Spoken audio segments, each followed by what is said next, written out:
very good evening and welcome to this edition of the Fourth Estate. Charles Mwangusha Pagi, the last edition before we hit Christmas.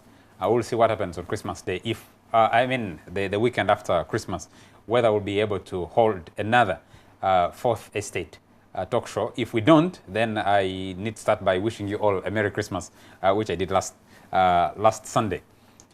Tonight, we'll be focusing our attention to the region, discussing the conflict in Burundi and asking, will that crisis be averted? Burundi seems to be on the precipice with ugly images that came out over the last few weeks, over the last actually few days, of people slaughtered and lying on the streets. Allegedly, this constituted a band that attacked a government facility, and this was retaliation. But for watchers of the region and Burundi in particular, this is something that has been on the cards since about April, when President Pierre Nkurunziza decided that he wanted to finish his constitutional time in office by running for another term, when his opponent said he had served out 2 terms and needed to retire, especially given that he inherited a Burundi that had been riddled with conflict for very many years.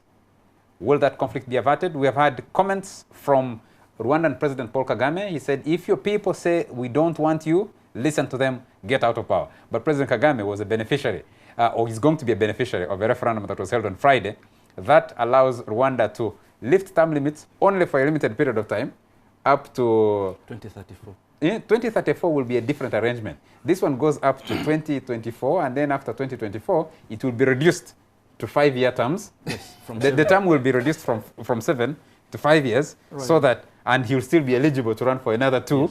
Until 2034, when Rwanda is supposed to go back to constitutional term limits. Sounds like some Karamoja village or Nadunget or something. It's an interesting mix. This is African politics for you, Charles. Ugandan President Yoweri Museveni is chairing the initiative to bring sanity to Burundi, and he has said the East African community will not allow Burundi to slide into anarchy, and there will be no genocide there. Minister of Defense Crispus Kionga is representing the president as leading the efforts to harmonize Burundi, and he gave a press conference yesterday to speak on the same things.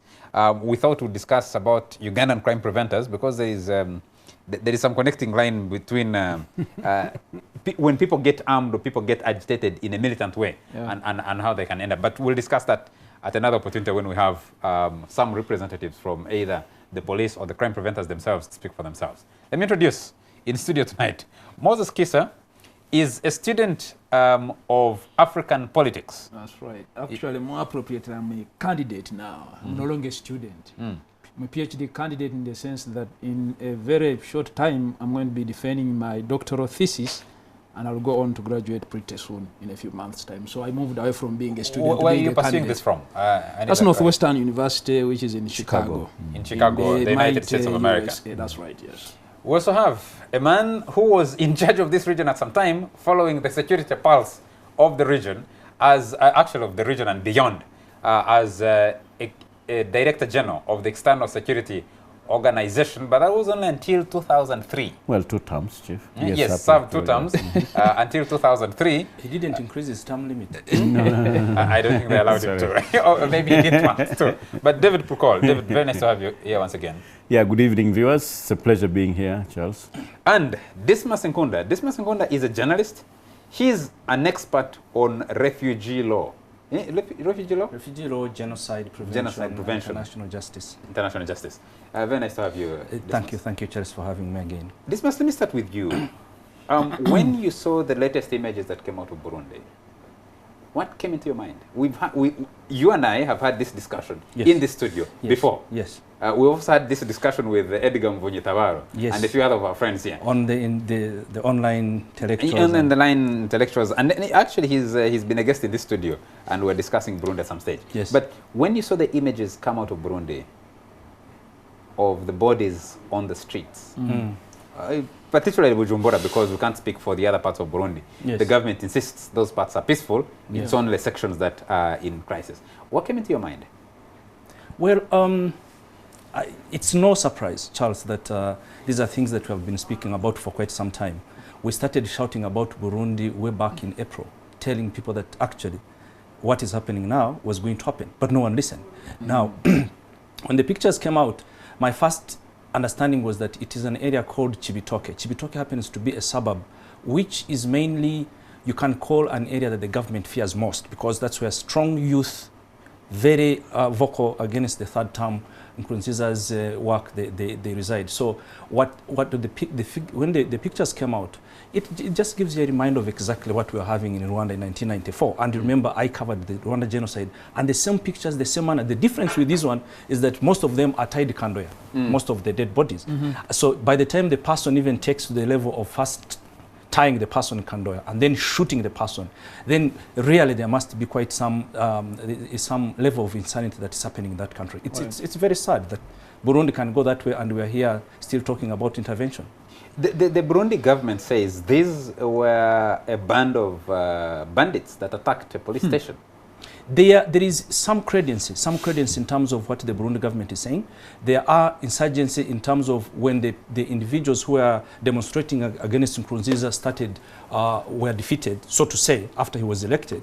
They fell back into a form of resistance against the government. And there has been allegations that actually there is a rebellion that is in existence in Burundi, which has been attacking. They say they attacked 3 military installations in which they stole arms and, crossed over to a boundary which I'm yet to determine. But yes, those allegations are there. But the point is the manner in which the government retaliates, the manner in which the bodies are, are strewn all around the town, and there is no kind of government intervention of saying, identify the person you are fighting with, fight with them, but not generalize everybody in the population. Let me just ask one more question before I come to the gentleman here. The question about Burundi is East Africa's poorest country. Yes. It is the poorest country within the East African community. Yes. Which automatically means, I think it's second poorest on globally. Yes, second to Malawi. Yes, second to Malawi. And what does it mean for a country in such a precarious situation to remain in perpetual conflict, especially given that the rest of the region seems to be looking on?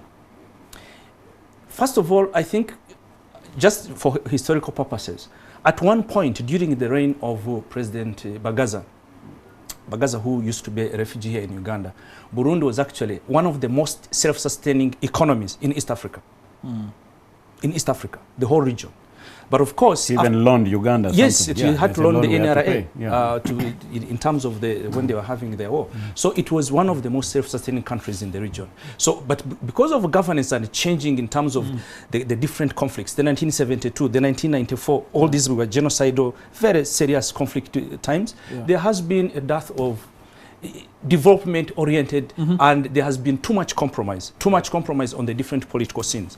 The 2005 Arusha Code, it's a total compromise which did not look at the grievances of the different people. They wanted at least to have the Hutus in place, CNDD Nkurunziza and his group, which group, by the way, very interesting for us, is that they call, you know what they call themselves? They are orphans of genocide. So they had both. Yes, they had from both. From both. So you look at Nkurunziza. Actually, his secretary, his Minister of Foreign Affairs, Nyamitwe. His spokesman, also Nyamitwe, their brothers. Both their parents were killed in certain periods of genocide. So they have this thing about, the conflict hasn't yet been defined in the terms of a genocide. But the processes by which it's moving, it can be able to go there. And one of the things that one fears is that it can become a point of retaliation for them, for the actions that were done to their parents in the past. DP, let me, David Prokol, sorry, I'm used to calling you DP. Mzee DP. David Prokol, yes, David Prokol. To bring into this discussion. They may think I'm green and a whole. I'm Uganda People's Congress, now go forward. Yeah. No, and that part of the discussion we decided deliberately to keep out of this discussion. DP, so. Because we're discussing, we are looking beyond this small country called Uganda and looking at the region and saying, the silence, I mean the comments, the reactions by the different leaders within the region. Everybody expected that Tanzania would be at the forefront. It has the biggest stake on a stable Burundi because it receives the highest number of refugees and shares possibly the biggest border. The other one has been Rwanda, but Rwanda has been faced with a lot of allegations. The other day there was a report on the BBC that said people were following up refugees who have crossed into Rwanda to recruit them into rebellion against the Bujumbura government. Right. And President Paul Kagame has been one of the most outspoken. Right from the beginning, by the way. Right from the beginning. Yeah. President Museveni just spoke out yesterday. Yeah. Well, Uganda is leading the efforts. He was asked, and the other time when there was that attempted coup, or talk of a coup, part of the talk was... It was a failed coup. When President Pierre Nkurunziza left Tanzania, where he had been holed up at the time of the alleged coup, that he had been crossed over into Kampala. Is the region responding to the Burundi conflict in the way it ought to be responding, given its history? It's very unfortunate that it has had to come to this. And yet in 98, when Clinton was here, these heads of states, okay, signed something, never again, okay, to go through genocide. Right. If you remember, Kabila had just taken over Kinshasa, Congo, and we brought all of them as Kabila leaders. The Baba Kabila, not Baby Kabila. So with all that commitment of not only the international community, but also the region itself at leadership, having learned lessons from Rwanda, and this statement saying never again. Now, you see a conflict emerging, and it's only now that action is being contemplated. It has not even kicked off. They are saying it will kick off in the new year or after Christmas. So it means no Christmas for people in Burundi, no celebration for New Year. So people are still taking their time, okay, for the talks or anything like that to begin. So well, am I surprised? President Museveni said only yesterday that the East African community will not allow a genocide in Burundi. But he I think he must have been say echoing. He must have been echoing the words of that meeting in 1998 with President Clinton. Yeah, but you see now, with all that there is in this region, okay, they cannot say it was for lack of intelligence. I remember in 2011, I was a facilitator as a member of the Africa Security Sector Network to bring all the intelligence chiefs from International Conference on Great Lakes region, which is again headquartered in Burundi. It was kicked out. Okay. Oh, was it? It was kicked out. It had been kicked out. Now, we went to Burundi. They brought all these intelligence chiefs. At the time, CMI boss was Mujira. And we looked at the region. And for me, who said, if you have to learn anything from what we did to bring Burundi, for example, from where it was to where it is now, we put an intelligence fusion cell in Bujumbura? No. It was in Dar es Salaam, whereby South African intelligence services, Uganda intelligence services, Tanzania intelligence services, to service our heads of states. That's how we were able to manage transition from Buyoya to Ndaizeye, and Ndaizeye to this. That's then how we managed to persuade CNDFDD to disarm and transform into a political party and go and participate in elections, and they won elections. So that's how even the issues in the... So something like this, where the region squad to pull a country out of that chaos, with that history still fresh in our minds. And that Arusha agreement was in two parts. The first part was political parties, political players. It was easy.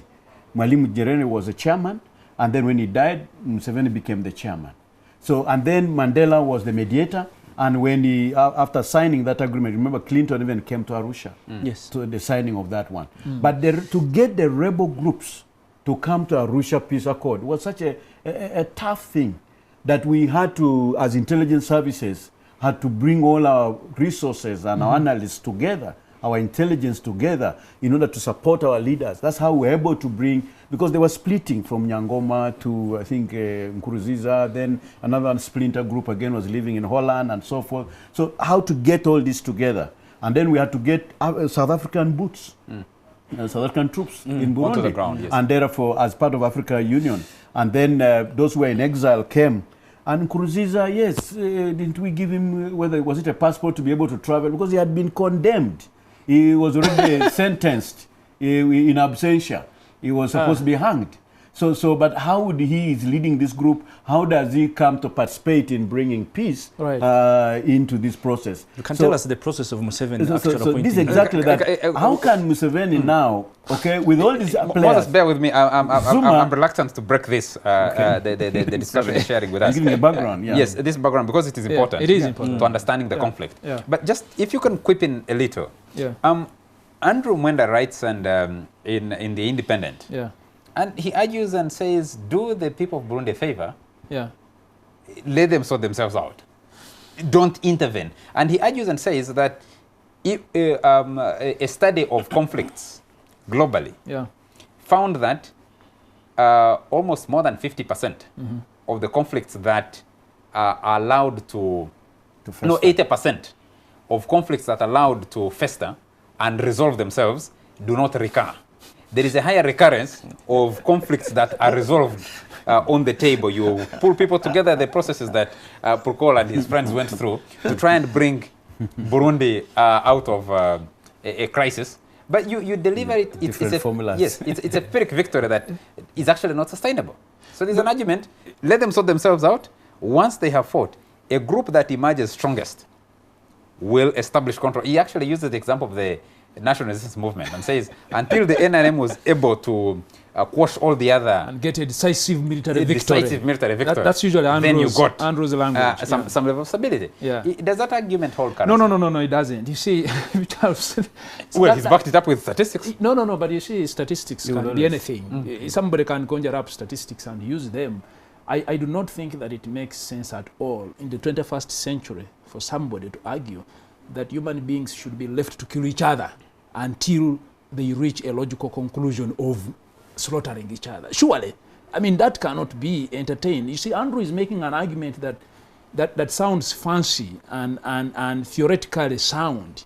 And massaging the ego of Museveni. But you see, even here we know how the NRM captured power.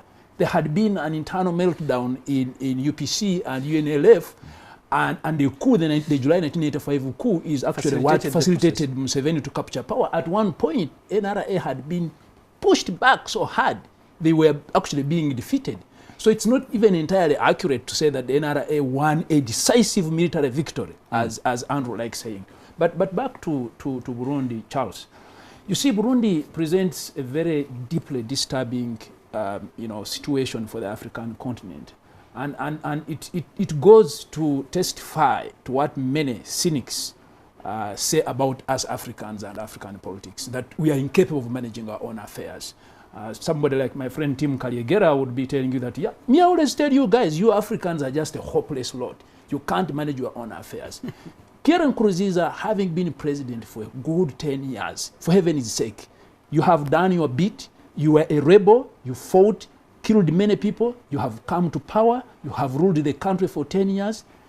Time comes, some of your compatriots say you should leave, but you insist on staying on in spite of the bloodshed that is flowing on the streets of your capital, Bujumbura. So the man in April had the writing on the wall very clearly. Please don't drag your country into mayhem and bloodletting, because the country had had enough. Now, Burundi right now remains a poor country. Why? Because it has been in war all throughout for a long time. Charles, a society that remains trapped in conflict, in war, in killing each other, cannot have any modicum of development. People remain impoverished, the average person will remain poor, and just so on. Let me give you the 2 points. The 2 points here from the background is that the region is sitting with the Arusha Accord. Arusha Accord, when you read it in detail, you'll find a clause there which was saying after the elections, this is how the first president of the first term is going to be elected, indirectly from parliament. Right.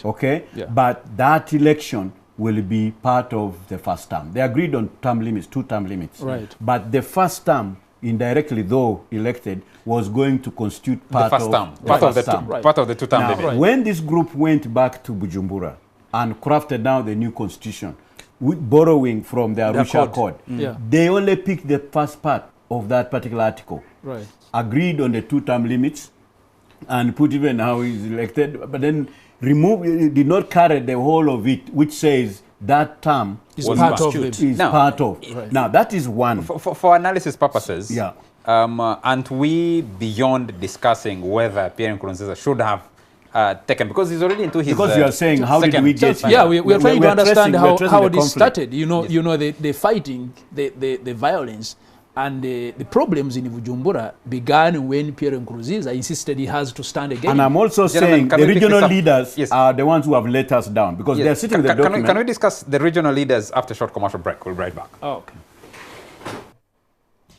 Welcome back to this edition of the Fourth Estate. And we are discussing Burundi. I know there are quite a few of our friends who think, what's the Fourth Estate? What's the business discussing a car as removed as Burundi when we have all these politics going on in the country? But I think it's important to look at the region as a region. Right. In a region where you're sandwiched, actually your conflict defines this region. Mm-hmm. The voices of reason, the conflict, as David and Moses put it clearly, in Burundi is born out of a third-term desire which President Pierre Nkurunziza achieved in April. Mm. The question is, the voices speaking out on Burundi is Uganda and Rwanda. Yes. Tanzania has been conspicuously silent. Yes. Right during the time of, from the time of Jakaya Mrisho Kikwete, before he left power, and now with Pombe Magufuli. Mm. Kenya is removed from the conflict in Burundi. Yes. And Kenyatta is busy discussing other things. Mm. Actually, the Kenyans say he's accumulating frequent flyer mails, but none of those for short trips. Like, none of those for short trips like going to Bujumbura. Mm. Now, the question is, can Rwanda and Uganda speak authoritatively about the conflict in Burundi and lead to a resolution of that conflict? Because Uganda is taking up the mantle now to try and bring harmony to Burundi. Yes. Can it lead an authentic effort? For me, even in the beginning when they decided to make Uganda the lead on Burundi, I had serious questions. First of all, if the history of what Uganda had done in the first place, as David is saying, that would have made sense. But in the context under which the tensions were happening, Uganda was not the central country that should have been invited to do that. Uganda has been resolving conflicts all over the region. Well, this one was to do about third term, and we have no moral authority of speaking about third term in other countries. Right. We don't, because if the earlier the grandfather of that term, the grandfather of third term is Uganda. Yeah. I remember when Museveni was going to help in the discussion when they were talking about third term in Burundi. Burundians were telling, writing on social media, that go and deal with your social media, with your third term in Uganda, leave us Burundians alone. Yeah. Now, so that becomes a moral question and a very serious question to think about. Where does this put? Where does this put President Paul Kagame? Because he's just gone through a referendum that allows him to actually do exactly the same thing. Paul Kagame is a bit smarter. I'll tell you why. If you look at the statements that he's made about his third term, it's a process of election, right? Even the last one was yesterday, right? What does he tell Nkurunziza? He tells Nkurunziza that Nkurunziza, if your people don't want you, how many did he get yesterday? I don't know how the election were conducted. He got 98. So there is legitimacy in terms of the processes in which he's getting the what? The third term. Yeah. Nkurunziza, for him, he said, despite all your protests and everything, I'll get the third term. And he got it. And now he's a legit. Actually, the question we should be asking now, what should be done? Now, Kenya cannot. Uhuru is too busy making money and making sure Kenya is much more of a business hub for the region to care much about. The only thing is, he asks, has Kenya Airways suspended flights to Bujumbura because we are losing money as an airline? Magufuli would be really not being fair. Magufuli would not be fair to him. He's trying to sort out a legacy, trying to put Tanzania where Nyerere left it. Takes time. And I think by the time he gets a grasp of understanding the regional dynamics, irrespective of the fact, actually, that he's still the chairman of the East African community. Because he inherited that one from Jakaya Kikwete. But their systems and institutions work, so you don't have to be... the intelligence there, their defense forces are kicked out M23 in Eastern Congo. And led that force. South Africans who have invested in Burundi in the past, like I gave you, those with Mandela, with Zuma, who was the mediator to succeed Mandela, Museveni as chairman. So I think these people have let down the region. And I'm saying they have allowed their legacy which was a success, to go down the drain. And that's why you ask us, what was the feeling that I got? That we became careless and we forgot and we allowed these people to mess such a legacy. The region had already pulled itself out of this to put ourselves back there.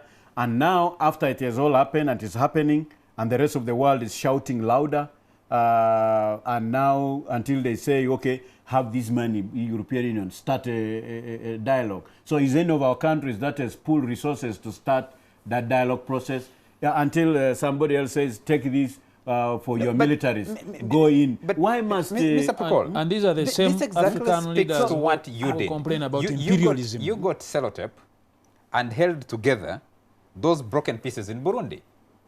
Chief, so basically, you may call it sellotape. It was still broken. You may call it sellotape. You just held it together to get, and the temporariness to get Buyoya, to get Buyoya to step down. Yes. With the truth, and getting Daisei Utu to take charge, to implement part of the Arusha Code. And then they both of them leave in the country, even when Nkurunziza. All of them are there. They are there. The Bagazas and so, they are there. So it is not just like you got with the sellotape and fix things. They had come out of this thing. But these politics and greed of third tell term. us, you were the insider on this. Yeah. Dismas Nkunda follows these things passionately, but he's an outsider, whichever you look at him. Moses Kisa follows them for academic purposes. I am a journalist, I only ask questions. We did technical forces agreement. Just a moment, just a moment. To merge this group. We dismantled Gendarmerie. It was a coup-making structure. Yes. There's a way we, But hardly 15 years later, those efforts. Politics, greed, parochial interest, that's the point I'm giving now. The parochial interest, the selfish interest of the leaders, the thing becomes so sweet. Even we did not want to go. Even when we got from intelligence, he wanted to go and convince Museveni. But before he comes here, he wants to go and convince Mandela first. So we had to say, Mandela, Papa, we want to use you as a carrot as well as a stick. Okay? We know in this briefcase, he's coming to brief you to get a nod from you. But please, when you meet him, right from the door, tell him. Okay? Yeah, Mr. President, I hope you have started writing your memos. And you never know when you become more popular is when you leave power and so forth. There's this. By the time they settled down, it was over. So he was tongue-tied. He could not say it again. It was finished. So it was done. So this desire is always there. Yes. Who is Nkurunziza speaking to now that is actually deploying only the carrot and not the stick? Now, the problem now is, of course, there are leaders who would have done that, okay, who should have put their foot down. But they have lost their moral authority. Okay? I could bring Nkurunziza into this country. You bring Ndayizeye to meet President Museveni, whether take Gulu, take where, and so forth. But you could fly him to South Africa, fly him to where, and so forth. So there are people who have handled him before. Okay? It's like this the man in Bad Luck Jonathan in Juba, you know, with the black hat. Okay. In Nigeria. So there's good luck in Nigeria. Bad luck in Juba. I mean, whether he barricaded himself in Yei or what, and does not want Nairobi Naivasha Code to be signed, there are people, those of us who had to manage him, who had to handle him. You mean Bad Luck Salva? Sorry. Because now the dress code and the kofia and so, but so the other one was... I'm saying that this region, Chief, we've struggled to pull it from where it was, to put it to some transition for democratic, and to make this region a space for peace and development. Now, when you allow people again to drag us down, you know, there's a lot of potential. But why do you think Moses, the regional leaders have let down the regional This argument that Nkurunziza is the problem, is he actually the problem? Yes, Charles. I mean, why? He has opponents against him. No, he has a mission to accomplish, and he wants, and he's kept stability in that country for 10 years. You, as a journalist, I've heard you many times cite General Museveni's 1986 speech at the steps of Parliament about what is the problem of Africa. The problem of Africa is not the people, but the leaders who overstay in power. Nobody ever outlined the problem so clearly as Museveni did in 1996. I'm not sure he agrees with you, because I did ask him that question in 2005. No, and he said, no, yeah, I agreed. He told me He added something. He added something. I know what you're going to say. The problem is not leaders staying in power for too long. But say it it is without people being voted. not having the power or the authority to vote them in or out. I was of actually power. I was coming to that bit, because you see people like Museveni, and as Dismas was saying, Paul Kagame in Rwanda now say that for as long as you are popular, you should stay in power forever. I think that is wrong. In fact, yes or no? In fact, a good leader, a statesman, a person who cares about his country and who cares about his legacy must live when he's most popular, not wait for the time when they can be pushed out, like, you know, with ignominy. When you are a leader who has served your country for 10 years, as Nkurunziza did, the time came, even if he was still popular, even if there are hangers-on around him who are insisting that he should stay on. Because you see, in Africa, a president is such a powerful person. He controls so many levers of power, and there are so many people who have vested interests in having that leader continue being in power. So I'm sure there are so many people around Nkurunziza who were saying, no, don't go, because they know that without him, they cannot have, you know, the spoils. So Nkurunziza as a leader should have said, look, my people, a section of my people are saying I have to leave. Okay? The law that brought me in power, the Arusha Peace Agreement, says I am supposed to be in power for 2 terms. I should leave, especially because there is a section of my people who are insisting that I should leave. But just to sum up, what we had to do. I've been trying to argue. What we had to do. Just to digress a little, I've been arguing and maybe posting a joke. I on Twitter, I tagged in President Kagame and said I think he was the 11th opponent to a removal of term limits in Rwanda, because for him, his position was he's been opposed to it. So moving, yes. I've been wondering how he voted. Actually, you know, the other day I saw him on TV after he had cast his vote, and he was being asked whether he's going to stay in power for life and whatever, and he was smiling. And he had been casting his vote. It's an interesting question to ask whether he actually voted against, because he's been saying that... I did ask him in 2006. We had the Africa Commission of Human and People's Rights, the AU Summit actually in Banjul, the Gambia. And we got a group of people who were speaking on SABC. Yeah. It was myself, Tajuddin, and a few other people they brought in the room to speak to him, President Kagame, President Johnson Sirleaf of Liberia. And I put the question to him, President Kagame, will you change the constitution of Rwanda to get a 3rd term? He said who, no. And I quote, and even I have it, who is that who determines who should change the constitution of the country? Who is that who can make... It's the people of, even the people. So for him, even in those days, I see, he knew the trajectory. I've seen a video clip. I've seen a video clip of him saying, of President Kagame saying, "Who wants a 3rd term? Me?" No, he told BBC not too long ago. Yes. He said he doesn't want. But in the context of Burundi, in the context of Burundi, Rwanda is a country that emerged out of genocide, and that delivered President Kagame to leadership in Rwanda. Yes, Burundi is clearly sliding on a path towards genocide. Although it could be averted. Edgar, it could be averted if some sanity prevails somewhere. Congo is still entrapped in a conflict. There was a debate about a 3rd term in Congo, and President Kabila, unfortunately for him, he didn't mobilize enough, and he lost it in his parliament. Uganda, like you said, the grandfather of 3rd term is the 5 million, the yellow girls. He bribed his way President you Salva can't even Kiir rule out that Kagame did something to the community. There's no doubt about that. President Salva Kiir of South Sudan, the conflict in South Sudan is also about clinging on to power. Once you emerge out of conflict, how do you manage the post-conflict period in terms of changing power? How does a struggle of so many people become a struggle of one person or with his family or his cronies? To stay in power now, forever. In the case of, temptation is there. In the case of Buyoya, we had to map out who does he listen to? Who does not want this president to leave? We found 25 people. Others in the judiciary, others in private sector, others in academia, others in the military, in the gendarmerie. Once we mapped them out, then we said, okay, let's handle this, leave Buyoya. Now, by the time you get a call from Tony Blair, you get a call from Museveni, from Mandela, from Clinton, from what? Charles, if Buyoya does not leave when his term comes, it is you. In terms of smart sanctions, you'll not travel, your accounts, your what. I'm not the one, I don't know. No, it's not me. No, our intelligence says you. So when you receive several calls from senior people in the world, it was only remaining the Pope to call people. Why are those calls? Then now, so that when the president calls them, his men, they say, leave me alone. My children are still young. I'm not going to do this. My wife and so. So the discussion went there. So that once you get the big man's men, because those big men out of the way, the big man gets exposed. That's how we have to deal with it. Now, so why is that absent now? But the problem then is those who are staying and managing the states now in the region have no more authority to do it. Exactly. Cannot, because didn't we go with President Museveni to White House to get a nod from on third term?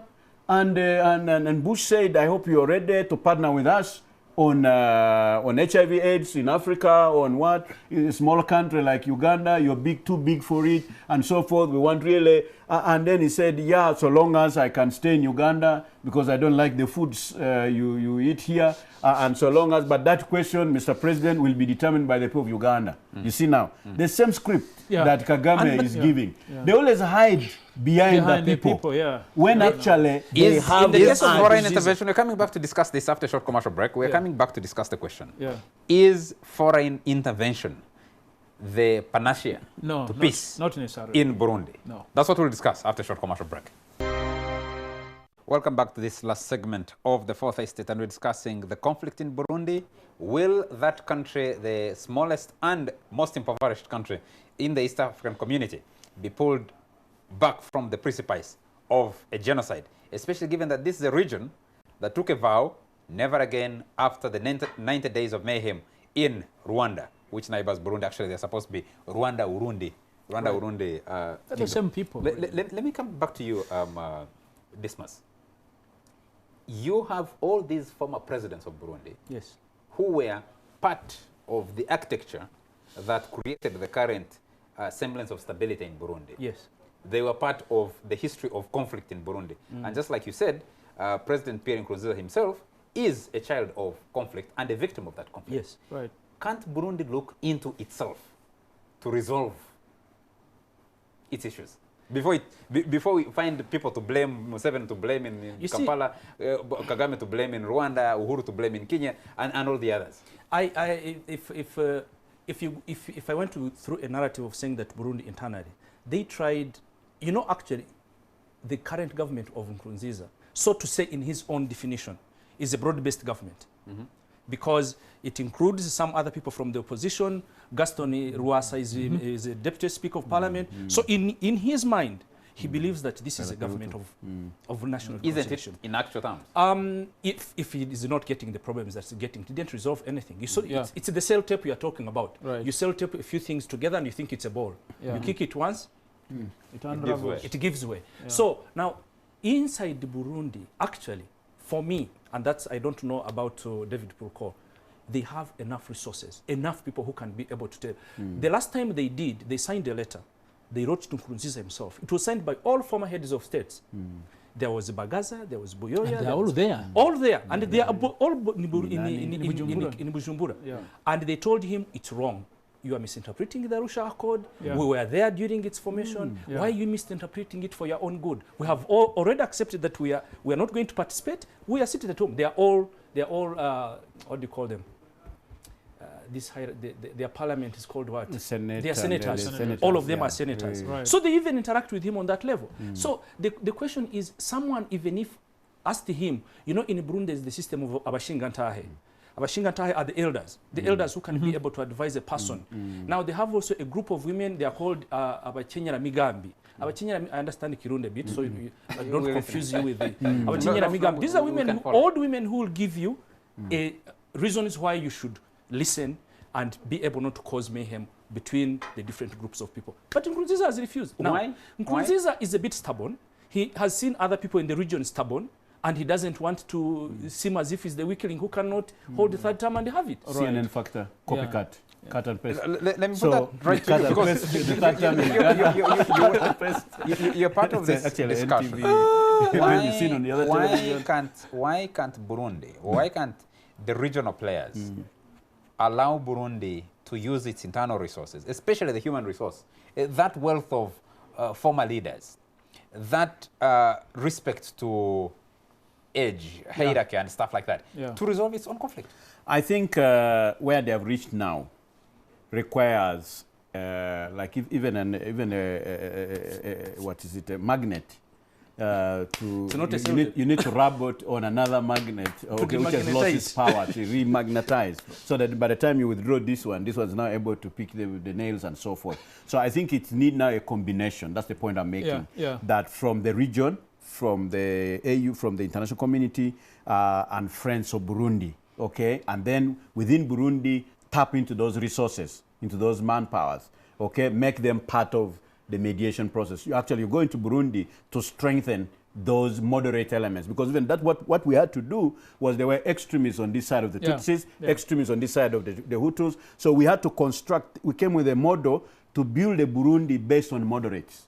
Okay, so that it's common ground, common people, common this, and so that you leave the extremists aside, and now you go in to empower those moderates. I think that's what our leaders need to do now to pull Burundi out of this. But immediately there's need for boots on the ground, separate those who are fighting. Okay, and even chapter 7, in my view, because without any recourse to like chapter 4H of the Africa Constitutive Act, I think that needs to be invoked. You cannot say we cannot come to your country when you are killing people, when you have gone beyond. That's the basis of chapter 4. So whether Burundi wants it or not, under chapter 4 or 4H of Africa Constitutive and Act, chapter 7 of the UN and then Charter. chapter 7 of the UN Charter, whether you are contributing troops to, are you contributing troops to Somalia in order to escape scrutiny, in order to kill people, that it's okay for you to contribute troops to Central Africa, and so forth, for you to butcher your own people. That logic must be defeated and must be rubbished, and the region should not abandon the people of Burundi. Because if you do, first of all, what has happened now is, from the reports we get, refugees are running to Rwanda. Rwanda is facing Rwanda is facing a serious problem, whereby now Rwanda is tempted, government is tempted to recruit these refugees and push them back. There's a rebellion coming, and Rwanda is under serious, intensive diplomatic pressure now to stop that. Because the problem now is, if they overrun Rwanda, then they will overrun Uganda. So Rwandans will have to come to Uganda. So it is to our best interest that this problem is solved, because you have a tragedy of triplets. Burundi, Uganda, and Rwanda. These are triplets.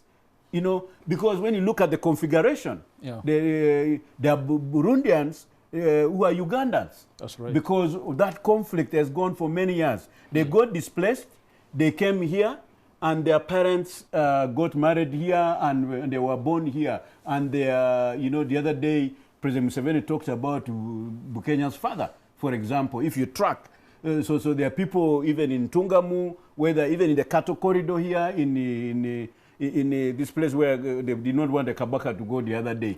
So there are Burundians who are now Ugandans. There are also Rwandese or Ugandans of Rwanda origin. Just like you have Karimojong, we have some of our relatives in Ethiopia, in South Sudan, in Turkana, Kenya, and so on. We all came from somewhere. There are those who came from Congo. There are those who came from Kushat, from where. So this is a melting pot. So it is to our best interest that actually, when time comes like this, we stand tall together. Okay, and strengthen our solidarities to resolve this. Because if we don't, it will spiral, and our peace here will become useless. No peace at all.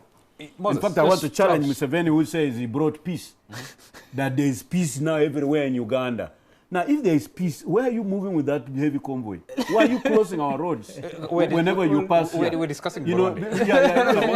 It's about peace. We're discussing Burundi. So we cannot be peaceful here if Burundi is not peaceful. I think that's the connection I want to make. Mr. Kisa, I want to put the same question to you. The peace here stands on a quicksand. You even have to move your toilet in a convoy. I want to put the same question to you. Yes, Charles. Why can the region and the international community allow Burundi to look into itself, to resolve its own conflict? Well, it has immense resources, especially human resource. Right. It has immense resources in terms of a history of suffering and death that every Burundian I can imagine wouldn't want to go back to. Can relate yes, to. Can relate to. See, I think they have a very big advantage of having many former heads of state who are back in Bujumbura. Unlike, for example, in a country like Uganda today, we have no former head of state at all here. You know, most of our former heads of state, they're all dead now. So I think they could tap into those resources of the moral ground that a former head of state carries with him. And dealing with Okello. Yeah, especially the people who stepped down from the people who stepped down from power, like Buyoya and Bagaza, and they are back home. But the problem now is that it looks like that hasn't worked. It's not working because just last Friday, 87 Burundians were slaughtered. And that's the number that we're able to report in the media. Yeah, I mean, that's what we know. That's what we know. We don't have any other. Yes. So, but you see, it looks like it hasn't worked. You see, Charles, I'm a strong believer in internal political processes being able to resolve themselves. Elites being able to find some compromise on how to carry forward their country, being able to have a negotiated common ground like David was talking about that, you know, worked in 2005. But then the question is, when that is not working, when it doesn't work, or it's not, you know, bearing fruit, as it seems to be in Burundi now, then what next? And this comes to what Ndugu Plukolo was saying, that the Constitutive Act of the African Union in Chapter 4 mandates the African Commission to do something about what is happening in Burundi. The UN Charter in Chapter 7 on collective security does mandate the UN to do something about what is happening in Burundi. If people are being killed, the rest of us, humanity, cannot just look on and say, oh, like what you're saying, Andrew Mwenda says, let them sort out themselves. But they're not sorting, they're sorting themselves out by killing each other. Should that be left to go on? Till when? Just before I leave you, I wanted to, before we end this show, to ask the question that, I think I lost my question. I lost the question I wanted to put to you. I'll reconstitute it in a moment. Right. David, yes, isn't this the first time that a sitting government admits without apology to such a scene of so much death? Right. And it seems to pass like there's no problem. Yeah. Let me start with you. Ask it again. No, because if you say Kisa is quoting what the media has reported. Yes. Yeah. 87 were killed. People yes. killed. Yes. Yeah. Some counts go beyond. I have all the pictures. Yes. Some counts go beyond that. Right. As horrific as those pictures looked. Yeah. Which government in this day and age says, yes, we slaughtered those people, whether they are rebels or not? The evidence is too overwhelming. Yeah. Until they're doing it for a number of reasons. One is to show that whoever thinks is going to rebel against the government, that's the way you'll go. That's the way you'll go. The second thing is that we are not very sure that I think there is a rebellion going on. And there is a confrontation that has happened between people who don't want Nkurunziza and the army. That has happened for sure. Now, the question that for me is very important, which I think is then how do we end this problem, is that we have resources who have been involved in that process. He's seated we right know the there. actors. We know what he's no longer an actor. He's no longer an ESO. He's probably, maybe, if he's pointing, he's in opposition to politics. That's ours is going forward. So you're going forward. So now, if that is there are other people. For example, there's some people who say once, always. They say that I put a finger in somebody's behind, and that's why they must be beaten. Now, there are other people. There are other people that I remember. For example, Ambassador Adonia Ayebare. Ambassador Adonia Ayebare used to be able to was Museveni's actually it. I have it on ink that there is no person that Nkurunziza would love to speak to like Adonia Ayebare. And by the way, he works for the AU. He works for the AU. He's in New York. African Union, New York. So there is we should find Adonia and bring him into the studio here to analyze this for us. In South Africa, in Uganda. Ambassador Adonia, if you're listening, and I know you have, you're no longer into the diplomatic services, so you should spare some time and come and speak to us and to our viewers about. I'm sure he's coming for Christmas. I'm sure he's actually watching the show. David, how does it augur that a government admits to having been responsible for the death of so many people? Especially in this even Uganda here, they would kill you, these children, they say, these are, come and see these rebels, LRA, okay? Now, when to the government, when you kill them, it is LRA. When you rescue them, they are abducted children. So when an Acholi mother comes and cries, no, he's not a rebel, because did not join willingly. He was abducted. Because was abducted going to school, to the well, and so forth. So now you can see the perspective here. So our government want the world to believe that we have killed all these rebels. Okay, So we are tough. Our yeah. army is working, and then the community says these are our children, which we failed to protect. Okay, in the well, in the water, that's how they were abducted. And then now, when is an abducted child and a child? When does he become a rebel LRA? When does he become a bandit? You know, this is the dynamics out there. And Charles, there is also a pattern. If you look at the individuals who are killed, the age is very clear. Yeah. They're actually between the age of 16 up to no more than 40. So unemployed youth. You know? That's the fighting age. True. Wherever there's been conflict, that's the fighting age. Yeah, and mostly men. Yeah. Sure. Has to. We got to bring the show to an end, but just before you end the show, yes, David, you wanted to say something? Well, just to say that President Museveni is busy definitely in an election. An election he has not faced before. It looks like tough. And at the same time, he must take his time to sort out that issue. To continue running as president. And I think my advice to him is to put a strong team that can work with the minister and follow him wherever he is in his race and get time to go in. He should not abandon. I think the minister is also trying to be re-elected for some constituencies. But my problem now here is he tried that before. Why they have got him, whether he's part of the, if you get a thief, a chicken thief, and say today it's you to guard so that no chicken is lost. So it could be that, so that you put him now and say solve this problem. Because Rwanda and Uganda are mentioned as fiddling into these things. Now, but he should now come, what do you say, aboard, I think, be transparent, okay? And get our country out of this suspicion. The second thing is, in terms of putting our boots on the ground, okay, to separate the parties. 3, begin from where this problem emanates. If there is an Arusha Accord, it was agreed that it is the only way to pull out this country out of this mess. And somebody missed it again. Take them back there.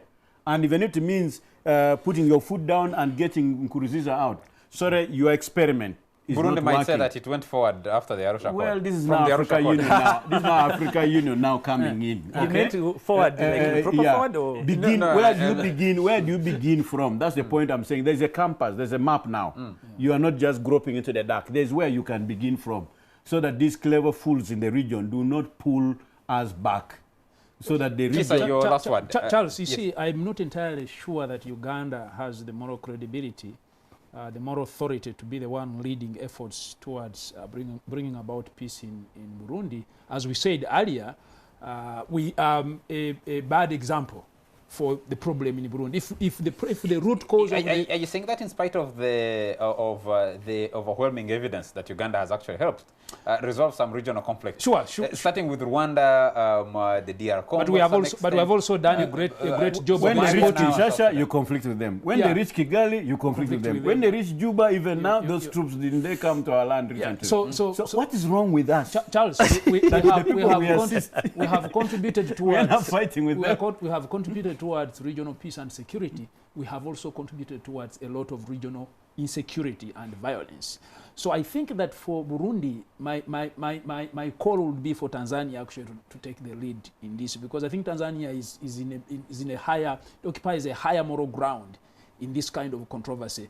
Museveni has a big credibility deficit. He cannot be the same person going to Bujumbura to speak to Burundians about the crisis they are facing, because the crisis is about a leader clinging on to power. We know that Museveni has clinging on to power here forever. So he cannot be the one, even if he's sending his defense minister, still the defense minister is representing him. So I think that my sense is that Uganda should really draw from being the lead negotiator. And you mean Uganda should watch as the No, Uganda should not watch. Uganda can play a role. What I hear from both you and Prukol, Uganda can play. You see, the Tanzania is looking on. Yeah. Kenya is looking on. It should be Tanzania called upon. Kenya is looking on. The big brother South Africa looking on. Yeah. And everyone else is looking on. Yeah, and Uganda is Uganda trying to make an effort. No, but you see, so you're saying they should no, let but them the effort of Uganda hasn't borne any fruit. My thinking is that part of the fueling of the crisis there is because Museveni, I think, is behind the scenes pushing on Nkurunziza to keep on such that he can do what he has done here. You see, Museveni now needs colleagues in the region. Because going by public statements made by Presidents Museveni and or the allegations around President Museveni and his relationship with Nkurunziza and the position held by Kigali, they seem to be at variance. Yeah. Yes. Yes. Is that your reading of it? Yes. So what does that mean? What it means is that if you look at what Kigali is saying, actually, for them, they're about to start using the word genocide, which hasn't not been used by anybody, because everyone is avoiding it fits the narrative very well. Yeah. Now, Museveni is the only caretaker person who knows that the government, the people of Burundi for the last 10 years, have been hinging on what processes he led, as David Procol was saying. So to the extent cooks that, in the kitchen, yes, Museveni was a waiter serving the food. To the extent that he, I think, personally handpicked Nkurunziza. No, I was we were in the kitchen cooking. You guys this were, thing. he was ferrying in the charcoal. Where he got other waiters like Kale Kahura to add more salt and pepper, I don't know. But at least when we cooked it, it was a good recipe. You guys were delivery boys. Bringing the different ingredients. No, we're just making the show lovely. Yes. That's a perspective, I think. If you gentlemen could comment about it in 30 seconds each. Yeah. Uganda and Rwanda seem to be speaking at variance. Yes, at variance. Yes. What does that mean? No, you see, I mean, Kagame, I think, has an interest in Burundi, which is of, I think him and his government believe that certain ethnicity is being targeted. It comes down to the Hutu-Tutsi divide in the two countries. So I think for me that I see him coming in from that perspective. He thinks that Nkurunziza is in trying to cling on to power, victimizing certain sections of his country. Actually, no. Actually, no. Okay. I think one of the other important factors we forgot, and if I come in then, is actually the factor of FDR. I'm afraid we'll go into that discussion on another occasion. Okay. I'm being told that we've actually overshot our time. We need to get out of here. Okay. So maybe a message for Christmas to your people, because I wish them a very nice Christmas, but it seems that most people now, Kampala is in a festive mood. You can see everybody's buying and going up country. Well, a Christmas doesn't fall better than in a campaign season. Yes. Especially when you have people like Procol sitting next to you. They say... So, yes, go home for Christmas, but let's think about the poor Burundi. Not only Burundi, even South Sudan is again going to another round of fighting as the war comes closer to our border in the Eastern Equatoria, Western Equatoria.